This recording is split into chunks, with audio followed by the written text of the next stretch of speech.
Right, so you've just purchased a second-hand car, and that car may have been from a dealer or it's a private seller.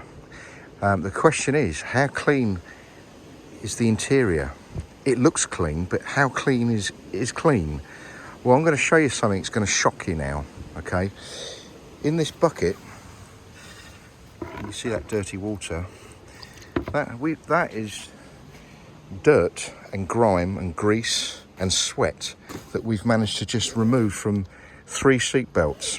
And just to prove that this is not staged, I'm going to show you on this side of the car. This is a bucket full of cleaning solution called Micro Cleanse, and here is a dry seat belt. I'm going to pop that in there, okay, and I expect it to go a very similar colour very quickly. And as you can see, it's been in there, what, less than 30 seconds. The colour of the water is changing, okay. So,